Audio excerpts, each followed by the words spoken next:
जाय बाथ्रायानाखि गोथां जिउ होयो, जाय बाथ्रायानाखि जोबनो गैयै गोथां जिउनि बाथ्राखौ मिथिनो हायो, जाय बाथ्राजों जों गोजोननायखौ मोनो, जाय बाथ्राजों बेबादिनो सोखाजानायखौबो मोननो हायो, बे जाबाय इसोरनि राव। बेनिखायनो इसोरनि रावा जों बयनिबो थाखाय जोबोद गोनांथार। सुंद'यैहाय जोङो आर'जनि सिगां दान्दिसे इसोरनि बाथ्रायाव ध्यान खालामनि। बे इसोरनि रावखौ बुंनो थाखाय आं माखासे बाइबेल सारि लाबोदों। बोर गोनां खालामदो फोरबु, नोंनि गेदेर बरसाजों बे बाथ्राया जोंनि जिबनाव आशीर्बाद गोनां जागोन होननानै फोथायदों। आरो बे बाथ्राखौनो लानानै आङो नोंनि फिसाफोरनि सिगाङाव बुंनो थाखाय थांखि लाबाय। नोङो आंखौ गोथार जिउजों सुफुंदो आरो खोनासंग्रा साफ्रोमनिबो जिउनि खोमा मेगनखौ खेवना होदो, जाहाथे बे बाथ्राजों जों बोर गोनां जानाय बायदि। फै आफा, नोंनि बाथ्रा बुंनाय सिगां सिगां आंनि गोसो मोदोम जिउ बे गोथार बाइबेल सारि खोनासंग्रा साफ्रोमबो आरो दसे सम प्रभु बे फारिलाइखौ नोंनि गोथार बोलोग्रा आखायाव गथायनानै नाजारेथ जिसुनि मुङाव बिदों। आमेन। बिसोरो खोनाबाय थागोन नाथाय बुजिनाय नङा। बिसोरो नुबाय थागोन नाथाय सिनायनाय नङा।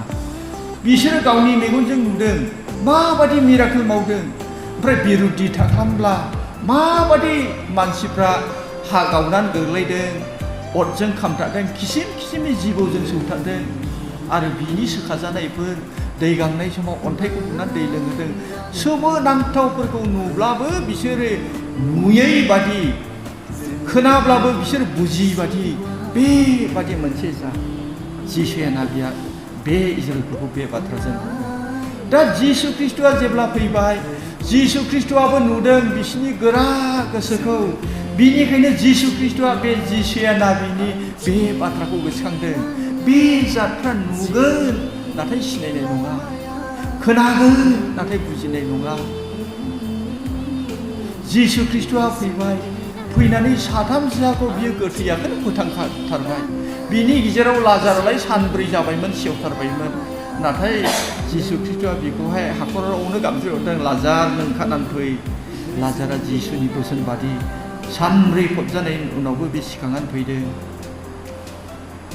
ना मानैजों 5,000 मानसिखौ जाहोदों, ना गुन्द्राजोंहायनो 4,000 मानसिखौ आग्लायजासे जाहोदों। बेफोरखौ मेगनजों नुदों। नाथाय थेवबो जिसु ख्रिस्ट'खौ बुहुत हमजानाय, बुहुत गोनां किसिम किसिमनि बाथ्रा बुंनानै आजावनो हायाखै। नुदों नाथाय सिनायाखै, खोनादों बुजिनो हायाखै। बिदि इसोरनि फिसा। बेनिखायनो जिसु ख्रिस्ट'आ बे बाथ्राखौ लानानै अनसायखांदों। खोनागोन नाथाय बुजिनाय नङा, नुगोन नाथाय बिसोरो सिनायनाय नङा होननानै। दा जिसु ख्रिस्ट'आ नैबे बाथ्राखौनो लानानै बेयावहाय डिटेल्सै रायज्लायोब्ला गोलावथार। बेयो जाबाय 13 अध्यायनि 1निफ्राय लागायनानैहाय नांदेरनानै बियो गोलावथार मोननैसो फिदिंनाय बाथ्राखौ सरजाबनानै बेयाव बाथ्राया हाबनानै दङ। जिसु ख्रिस्ट'आ 13 अध्यायनि 1निफ्राय लानानै बेवहाय मोनसे सल' खोथादों, फिदिंनाय बाथ्रा बुंदों। माखासे बेगरना लामायाव, माखासे बेगरना सुज्रायबारियाव, माखासेया अन्थाइ गोनां हासाव, आरो माखासेया हा मोजाङाव गोलैबाय। जायफोर खोमा दं खोनासंथों। बेनिफ्रायनो जागायनानै जायफ्रा खोमा दं बिसोर खोनासंथों। अब्ला बे बाथ्राजों जिसु ख्रिस्ट'आ मा फोरोंनो थाखाय हास्थायदों? जोंहाथ' बयहाबो खोमा दङ माथो। मा खारनाव जिसु ख्रिस्ट'आ बे बाथ्राखौ बुंदों? दा बेयाव 13 अध्यायनि 9 पदआव गासै बाथ्राखौ बुंखांनायजों लोगोसे जिसु ख्रिस्ट'आ बुंबाय, जायफ्रा खोमा दं बियो खोनासंथों। आरो बेबादिनो बिनि उनाव एसे थांबावनानैहाय बियो बेबादि गुरुत्त गोनां, बिराद गोनांथि बाथ्राखौ लानानैहाय जिसु ख्रिस्ट'आ बेबादि बुंदों। मानो? जायफ्रा इनाय मावो, बे इनाय मावग्रा पापि मानसिफ्रा नरकनि अरनाव बिसोरो हाथाय अरखेनांगोन। आरो जायफ्रा गोथार, बिसोरो एकदमबारे मा होनो तेतालिस फनाव आरो इसोरनि मानसिफ्रा बिफानि रायजोआव सानबादि जोंब्लावगोन। खोमा गोनांफ्रा खोनासंथों, खोमा गोनांफ्रा खोनासंथों। जेब्ला बे बाथ्राखौ जों गुवारै सावरायो अब्ला जिसु ख्रीष्टआ ओरैबायदि गोनां गोनां बाथ्राखौ बुंखांनायनि उनावसो बे खोमा गोनांफ्रा खोनासंथों होननानै बुंनाय बाथ्राखौ बुंनाय जादों। जेब्ला बेखौहाय गोथौयै नायो अब्ला बेनि ओंथिया बेबादि, जायफ्रा इसोरनि बाथ्रायाव गोसो होसोमो,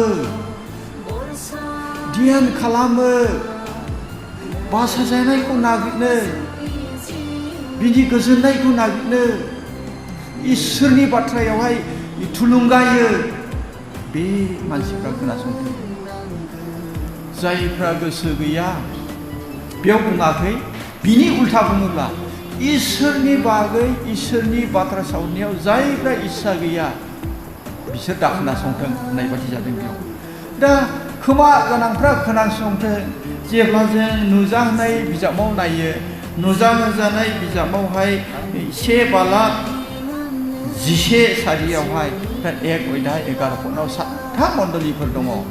एफिसुस, स्मुरना, पुरुगाम, थियुथेरा, सार्डिस, फिलाडेल्फिया आरो लाउदिकिया होननाय। जेब्ला बे 7था मण्डलीनो जिसु ख्रीष्टआ जहन्नो नुजाहोनो थाखाय हास्थायदों, बे समावहाय दानि बे गोदान जुगखौहाय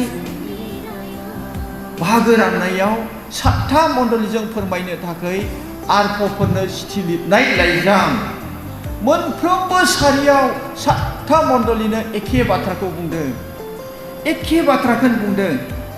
मोनफ्रोमबो मण्डलीखौ 7था मण्डलीखौ एखे बाथ्राजों जागायदों, एखे बाथ्राजों फोजोबदों। एखे बाथ्रा जागायनाय जाबाय एफिसास मण्डलीनो एफिसास मण्डलीनि आरफनो बेबादि लिरहरदो, स्मुरना मण्डलीनि आरफनो बेबादि लिरहरदो, मण्डलीनि आरफनो बेबादि लिरहरदो, सार्डिस मण्डलीनि आरफनो बेबादि लिरहरदो, लाउदिकिया मण्डलीनि आरफनो बेबादि लिरहरदो, फिलाडेल्फिया मण्डलीनि आरफनो बेबादि लिरहरदो। एखे बेयाव हेडिंखौ नुनो मोनगोन। ओमफ्राय जोबनायावहाय मोनफ्रोमावबो जायफ्रा खोमा दं खोनासंथों, जायफ्रा खोमा दं खोनासंथों। 7था मण्डलीनो 7 बार बेबादिनो खोमा दंफ्रा खोनासंथों होननानैहाय लिरहरनायखौ जों नुनो मोनो। बियो मोनसे मस्ट इम्परटेन्ट, जोबोद गोनां भबिष्यतनि मण्डलीफोरनि थाखाय मोनसे जिसु ख्रीष्टनि जहननि गेजेरजोंहाय भबिष्यतखौहाय उननि फोथायारिफोरनो मोनसे होनाय दर्शन बिजन बियो गुरुत्व गोनां, बियो जोबोद गोनांथार।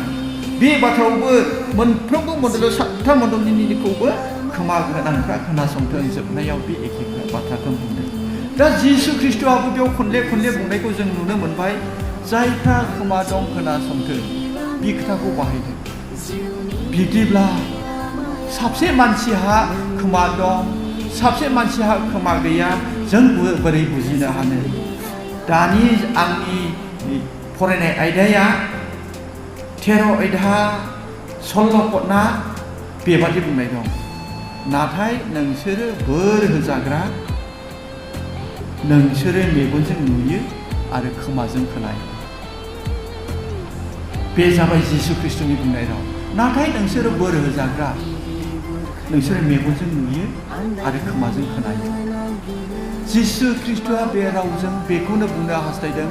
बै समाव जेब्ला बियो गाहाम रादाब फोसावदोंमोन, गोबां मानसिफ्रा बिनि गाहाम रादाब फोसावनायखौ गोसोआव लायाखै, गोसो होआखै। बियो मा मावदों, मा बुंदों, गमामायैनो बियो इसोरनि थिनहरजानो लानाय नाबिनि गेजेरजों प्रमिस खालामनाय ख्रीष्ट फोरबोआनो ना। बांसिन मानसिफ्रानो थाल खालामाखै, मरियमनि फिसाज्ला हिसाबैल' सानदों, गोसो होआखै, गुरुत्व लायाखै।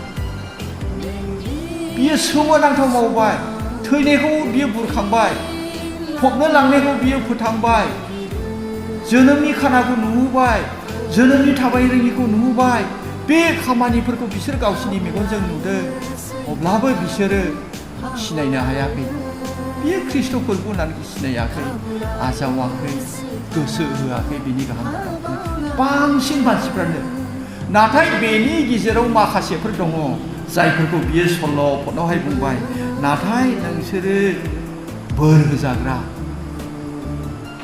नोंसोरो खोनायो आरो अनजाग्रा ख्रिस्ट' लोगोफोर नैबे मोनसे लाइनखौ लानानैहाय दिनैनि बे बुधबार मोनाबिलिनि आर'जआव आं आंनि आंगो आर'ज खालामग्रा फोथायारिफोरखौ बेखौनो थुलुंगा होनो हास्थायदों जिसु ख्रिस्ट'आ गावनि मोखाङाव थानाय रायतफोरखौ बुंदों नोंसोरो नुबाय थागोन नाथाय सिनायनाय नङा नोंसोर खोनाबाय थागोन बुजिनाय नङा जेसायानो बिनि बुंनायानो जाफुङो नाथाय बिनि गेजेराव माखासे मानसिखौ जिसुआ बुंलाबाय नोंसोरो बोर होजाग्रा नोंसोरो खोनायो नुयो अनजाग्रा ख्रिस्ट'फोर बे नोंसोरो बोर होजाग्रा होननाय जिसुनि रावखौ लानानै आं दिनैहाय इसोरनि बे गोथार बिन्दोआव थानानै नोंथांमोनखौनो आं थांखिनानै बुङो नोंसोरो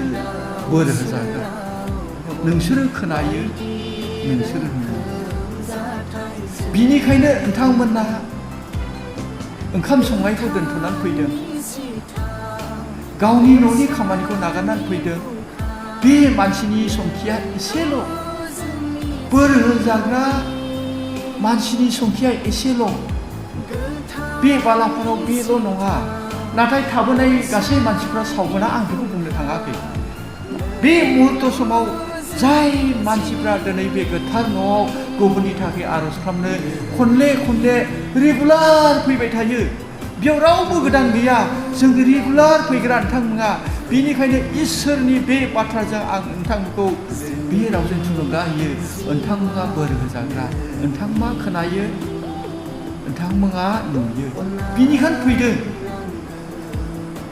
नाथाय गोबां मानसिफ्रा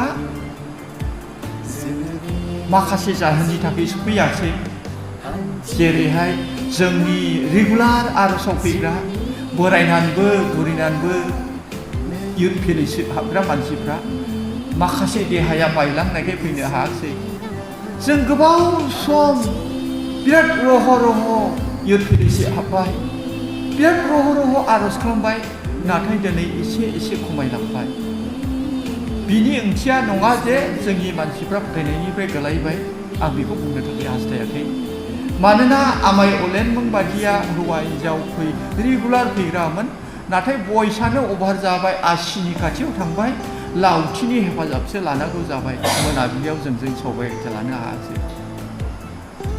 ओरैहाय आइमुं जुनु दं बेनोबो देहा अभारेज जाबाय बेबो रेगुलार खिन्थु देग्लाय हाया जाबाय बेस्रा बेबादि आरो माखासे मानसिफोर दङ न'खराव संनानै खावनानै जाहोनांगौ माखासे उसुबिदा टेकनिकेल प्रब्लेमनि थाखाय फैनो हाया बिथांमोनाबो खोनायो नुबाय नाथाय न'खर रायजो जानानै थांनानै थानायनि खामानिया हमथानायखाय बिबो गोनां समखौ होनो हायासै नाथाय माखासे मानसिफोर दङ जायफ्रा देहाबो मोजां फैनो उपजुक्तमोन हाथावथावमोन बेबादि मानसिबो गोबांनि दङ बिथांमोना हायाखै मानोथो हायाखै गाज्रि मोनब्लाबो मोजां मोनब्लाबो दिनै बे इसोरनि बाथ्राजोंहाय आं बेखौनो रुजुनानै दिन्थिनो थाखाय हास्थायदों जाय खोमानि बाथ्रा जिसु ख्रिस्ट'आ बुंदों खनले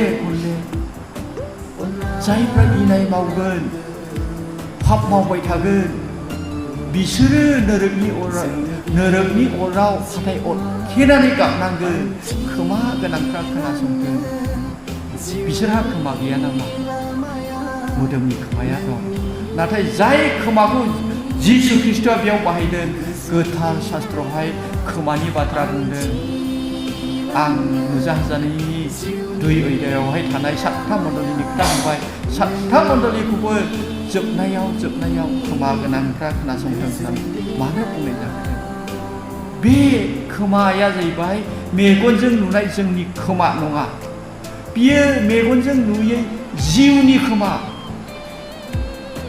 गोबां मानसिहा बे बाथ्राखौ जेब्ला गोथौयै जों ध्यान खालामो, निस्सय जिउनि खोमाया गैया। दङब्ला खोनागौमोन, बुजिगौमोन। खनले खनले जिसुआ गावबो बुंदों, नुयो नुनाय नङा, खोनायो खोनानाय नङा। आरो बियो जेसु होनायखौ गोसोखांना बुंबाय, बिसोरो खोनाबाय थागोन नाथाय बुजिनाय नङा, नुबाय थागोन सिनायनाय नङा। बेखौ बुंनायनि गोथौथार जाहोना जिनाखि आत्मिक बिसयनि जोंनि खोमा, बे बिसयावहाय जाय मानसिफ्रा माने इसोरनि बाथ्रायाव गोसो होआखै, जायफ्रा गावनि संसारनि थांनानै थानाय सिन्था धाराजों दैदेनजादों, बे मानसिफोरहानो बे खोमाया थानाय नङा। जायफ्रा इसोरनि बाथ्रायाव ध्यान खालामगोन, जायफ्रा बासायजाबाय, जायफ्रा गोदान जोनोम मोनबाय, जायफ्रा इसोरनि बोसोनखौ फालियो, बे मानसिफोरल' नुगोन, बुजिगोन, आजावगोन, फालिगोन। बे मानसिफ्रानो बोर गोनां।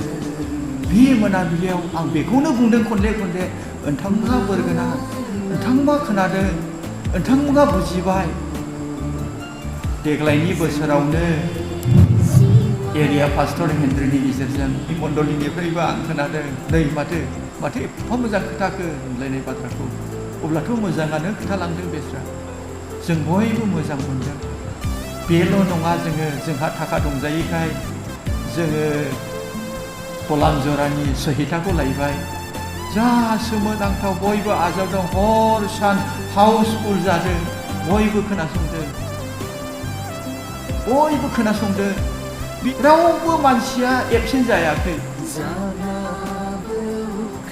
रावबो एबसेन्ट जायाखै, बिराद मोजां खोनादों। नाथाय जायफ्रा खोमा दं बिसोरल' खोनाबाय। खोनाब्लासो ना सोलोंगोन, नुब्लासो ना सिनायगोन।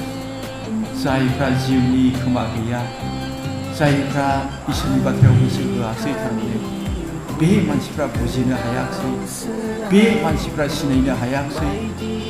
हेनरि फैनायनि उनावबो बिनो, सहिथा बुंनानै थांनायनि उनावबो बिनो, उनाव सोरबा गोजाननि आलासि गिदिर फैब्लाबो बेनो। जेब्ला गौमानि जोङो इसोरनि बाथ्रायाव ध्यान खालामनाय नङा, गोसो होनाय नङा, अब्ला गुबुननि बे एखेयानो खोनाबाय थागोन, बुजिनाय नङा, नुबाय थागोन, सिनायनाय नङा। बेनिखायनो अनजाग्रा ख्रिस्ट' लोगोफोर, जेब्लानो जोङो इसोरनि बाथ्राखौ खोनायो, जों गोसो होनांगौ। गोसो होनानै बे बोसोनखौ जों फालिनो थाखाय नाजानांगौ, बोसोन बादि मावनो थाखाय नाजानांगौ। अब्लासो जोङो बोर होजाग्रा। नुयो खोनायो, नोंसोरो बोर होजाग्रा। अनजाग्रा ख्रिस्ट' लोगोफोर, बे बाथ्राया बिराद गोब्राब। बोसोन फालियो, बियो थुलुंगानाय जागोन। जों बोसोरफ्रोमबो मोजां मोजां आलासि लिंहरगोन, नाथाय जोङो खोनानाय नङा, जोङो नुनाय नङा। खालि मोदोमनि खोमाजोंल' जों खोनागोन, मोदोमनि मेगनजोंल' नुगोन, जों सिनायनाय नङा। बिनिखायनो जोङो इसोरनि बाथ्रायाव गोसो होनायजों जेब्लाबो गिर्जाब्ला जों गोसो होनांगौ, आरज होनब्ला गोसो होनांगौ, इसोरनि बाथ्रा होनब्ला गोसो होनांगौ। जों गासै बिषयाव गोसो होयो। नोंथांमोना गासै बिषयाव गोसो होदों। नोंथांमोना पारमानेन्ट, जोंनि पारमानेन्ट मानसिफ्रा बयजों लोगोसे फैनो हायाखसै। आब' रमथियाबो बेसेबावथो दंबावो, 80 बोसोरसिम थांबाय बिथाङा फैगासिनो दं। मानोथो फैखो? इसिग्राब गंदबनाय बुरैसा मानसिया मानो फैदों? खारन खोनादों बियो, खारन नुदों बियो जिउनि मेगनजों, बिनिखायनो फैदों। जेब्लाबो माने गोसोआ जोंनि ख्रिस्ट'नियाव थानाय नङा, गोसो होनाय नङा। नोंनि गोसोआ जेराव बेयावनो नोङो थांनानै थानायनिल' बाथ्रा सानोब्ला, थांनानै थानायावल' नों गोसो होयोब्ला, जों जेबो नुनाय नङा। संसाराखौ मोजाङै नायहरनोब्ला ओरैबादि जोबनाय मुगा खाथिसै। साबसे बुथार जाखो आरो माबादि मोजां मोजां न'खौ गारनानै केम्पआव थायनांखो, गारिफ्रा लांस्लाबनो हायैयाव सावजोब्बाय फारसेथिङै तुर्कीजों तालिबानजोंहाय जुद्ध जागासिनो दं पेलेस्टाइनजों इजराइलजों जुद्ध जागासिनो दं रासियाजों इउक्रेनजों जुद्ध जागासिनो दं आमेरिकाया इउक्रेनखौहाय हेफाजाब होनानै उसुथायनानै बेबादिनो जुद्धखौ फोलावगासिनो दं सारा पृथिबियाव शास्त्रआव लिरनाय बाथ्राफ्रा जाफुंगासिनो दङ नाथाय मानसिफ्रा मेगन दंब्लाबो नुवाखै खोमा दंब्लाबो खोनानानै बुजियाखै गोबां इसोरनि खोथाग्राफ्रा बे शास्त्रनि बोसोरखौ खोथाबाय दिनै गाबोन मा जानो हमदों नाथाय रावबो खोनायै बादि जाबाय संसारनि जोंनो थांनानै थानायावनो मग्न गोसो होसोमनाय खालि थांनानै थानायनिल' बेबस्था साननाय हनाय गोसो होनाय अनजाग्रा ख्रिस्ट' लोगोफोर थांनानै थानायाव गोसो होनाङा होननानै आं बुंथायनो थाङाखै नाथाय थांनानै थानायाव गोसो होहाब नोङो एसे सम बे मोनाबिलियाव 1 घन्टानि गाहायावल' खालामनो थाखाय नाजाबाय थायो आङो बेनिखायनो खावलायदों अब्लाबो 1 घन्टासोल' खालाम 1 घन्टानि गेजेराव फोजोब सप्तासेयाव बुधबार मोनायाव बे घन्टा मोनसेखौ नोङो मानो सम होनो हाया खारन नोंनि गोसोआनो फोरबोनियाव गैया इसोरनि फारसे गैया जेब्ला नोंनि गोसोआ संसारजों थागोन अब्ला ख्रिस्ट'नियाव नों मालाबाबो सम होनो हानाय नङा दाखालि आं काजलगावआवहाय बेंकआव थांदों आंथ' एसे खोथाबाय थाबाय आङो हादानाव हा बायदों होननानैहाय हा बायनानै ओरैबादि खुसि ओरैबादि आनन्द बाइक सालायनायाव जा एखे खुसिजों आं बाइक सालायबोदों धालिगावनिफ्राय बेंकआवहाय फैसा एसे बेबस्था खालामनानैहाय ओरैबादि गोजोननाय मोन्दों एखे गोसोआ हादानाव हा बायनो हानायखौ लानानै गोसोआनो हादानावखा आरोखि बेनिफ्राय गोसोआनो हादानाव थांबाय नालाय आरो माथो जाबावनाय मेगनाबो नुवाखै आदा सोलायनाय दिन काजलगावखौ नुवाखै आं अभार ब्रिजजों सालायलांनानै सिदलि मोनहां जाला काजलगावनि सिङावथ' एफाबां दंफां गैया माथो बिदि दुब्लि गैया माथो बोरै जाखो बेलाय ओमफ्राय लासै सालायनानै गाबथानानै एसे स्टिरथाव लाबोबाय आं नायब्ला नै बेथ' सिदलि मोननायसै माबोरै जाखो सिदलि मोनहैनायसै आं फैफिननांबाय आं साननि 2टायावनो खारन आंनि गोसोआ एकदम जिनाखि आङो 14 बिगा हा बायदों बे हायाव जोबोद खुसियानो लाजाया बाइक सालायना आनन्द सालायदों आङो मेगन दंब्लाबो नायनानै सालायखादों ना नायनानै सालायाला आं सौग्रोनानै थैगौमोन आं नुवाखै काजलगावखौहाय अब्ला जि बिषयाव आङो गोसो होदों गोसो जिउ गासैबो बेयावनो थाजोबदों बेनिखायनो थांनानै थानायनि बेबस्था जोंनो नांखागौ जों जिउ झाब होनानै थाखा फैसा खामाय मावखुब समाखौ खाथायजोब बेनि गेजेरावनो नोङो सप्तासेयाव बे 1 घन्टा समखौ फोरबोनो हायाखैब्ला दिनैनि मोनाबिलियाव आं बेखौनो नोंथांनि सिगाङाव बुङो बिहा जिउनि खोमा गैया बिहा जिउनि मेगन गैया जायनि थाखाय सप्तासेयावहाय फोरबोनो 1 घन्टा समखौ बिराद कठिन जादों आं बेखिनिखौनो थुलुंगा होनानै दिनैहाय बे मोनाबिलियाव आं बेयावनो दोनथ'बाय आरोबाव खनसेबाव गोथार बोलोग्रा फोरबो जिसुनि मुङाव आं बे बाथ्राखौनो बुंदों नोंथाङा खोनायो आरो नोंथाङा नुयो बेनिखायनो नोंथाङा बोर होजाग्रा फैबाय था बेखिनि संख्या अनजिमायानो बे मण्डलिखौ दाखांनायाव आरो गुबुनखौ मदद खालामनायाव इसोरा गोबां संख्याखौ नागिराखै नाथाय जोंनि गोसोखौसो नागिरदों सासे मानसिया गोसो मोदोम जिउ इसोरनि जिउजों दैदेननानै आर'ज खालामोब्ला बे सासे मानसिनि गेजेरजोंबो हाजार मानसिखौ इसोरा बिनि गेजेरजोंहाय रैखाथि खालामनो हाग्रा इसोर बेनिखायनो जों बे जायफ्रा फैबाय थायो 25 जन 30 जन बेखिनियानो फोरबोनि लागै जथेस्थ' जों फैबाय थानि गुबुननि थाखाय दाहा खालामो आं बेखिनिखौनो बुंनानै थांबाय खोनासंग्रा साफ्रोमखौबो इसोरा गेदेरथार बोर होथोंसै मेथाइ खनबाय थानो जेसेबांनो हायो एसेबांनो सर्ट जोङो सेक लायो बेनिखायनो बयनिबो गाहामनि थाखाय जोङो हागौमानि जाहाथे गिजा गनानै ओंखाम संनानै जाहैनो हानाय बादि मेथाइ खननायखौ दोनथ'नानै दिनै आर'जनि हर बेनिखायनो आर'ज खालामनो थाखाय आङो फारि लाबाय बेयावनो जों लोगोसे गोसो मोनसे जाना आर'ज खालामनायसै बेनि रिंसारखौ आङो लानायसै मेथाइ खननो जों बेयावनो दोनथ'नायसै सोरगोनि अनसुला गोथां इसोर नोंखौ हामबाय नोंनि मुङा गौरब जाथों नोंनि मुङा बाख्नाय जाथों आफा बे मोनाबिलि समाव नोंनि गोथार बाथ्राखौ लानानै फोरबो जों नोंनियावनो खावलायदों।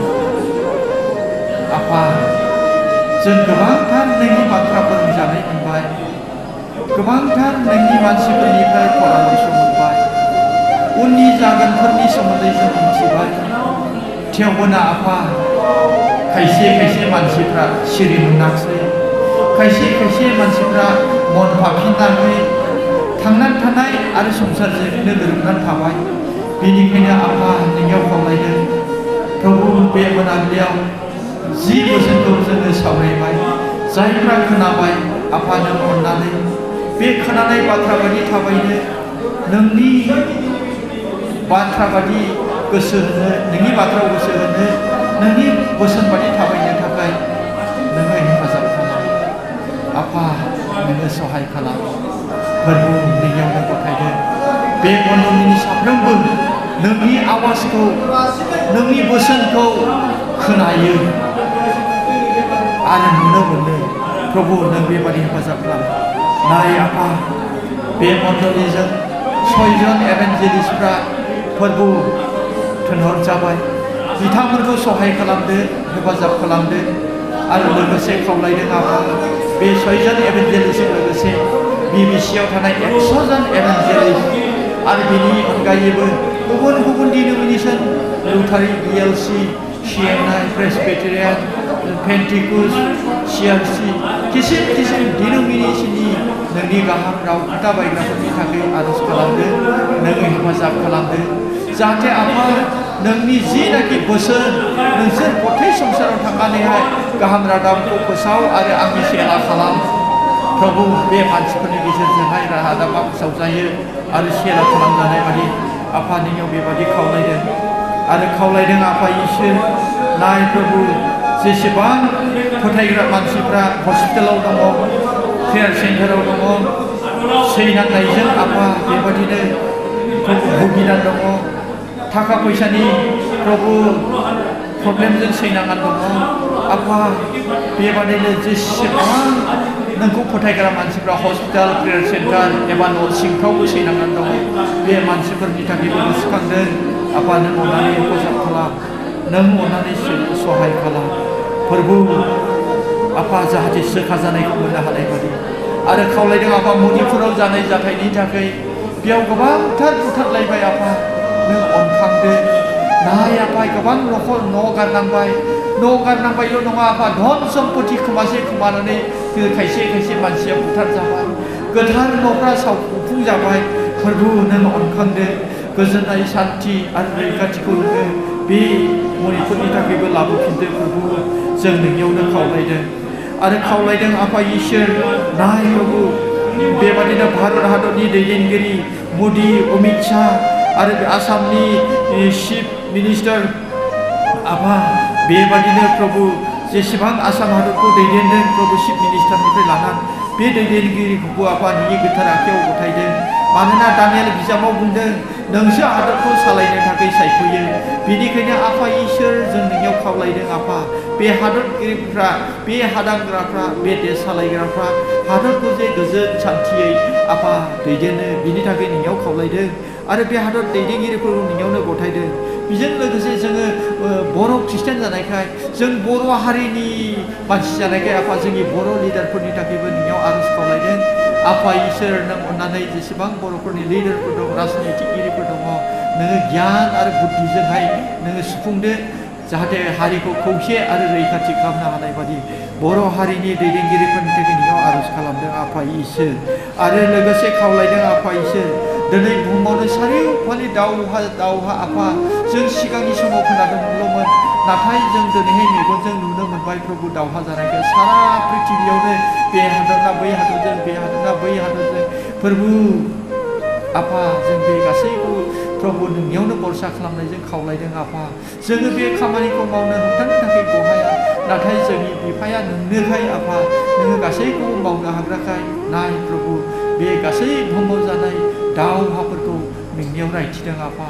नों गासैखौबो कन्ट्रल खालामनो हाग्रा इसोरखौ नोंनियाव खावलायदों आरो नाय प्रभु जिनाखि आदा अजेननि फिसाजो जि जायगायाव दङ आफा बे जायगायाव रैखाथि मोनथोंसै, बिनि न'खरफ्रा जाथोंसै जाहाथे उननि समाव बे न'आवनो हाबनानै थाफिननो हानाय बादि आफा नोंनि अनखांनाय रैखाथि गिदिर दोनदो प्रभु बे परियालनि थाखाय आफा नोंनियाव बेबायदि खावलायदों धन्य प्रभु आफा नोंखौ हामबायसै प्रभु बे मोनाबिलि समाव जेसेबां नोंनि खाथियाव फैबाय नोङो जों बयखौबो नोंनि बाथ्राजों नों थुलुंगा होबाय आरो नोङो जोंखौहाय नोंनियाव आर'ज खालामनो गुबुननि थाखाय नोङो जोंखौ गोथार जिउनि बोलोजों आर'ज खालामनो थाखाय नोङो जोंखौ हेफाजाब खालामबाय जोङो थांफिननायसै आफा गावबा गाव न'आव थांनायनि सिगां आफा उननि समफोरखौ नोंनि बोलोग्रा गोथार आखायावनो गथायदों जेसेबां न'खर दङ आफा बे मण्डलनि सिङाव थानाय न'खरफोर जेरावखि थाङा मानो बाहेराव न'खराव टाउनाव सहराव आफा नोंनि बोलोग्रा आखाइनि रैखाथियाव गथायदों प्रभु गासै जानो गोनां निदानफोरनिफ्राय खैफोदफोरनिफ्राय रैखा खालामदो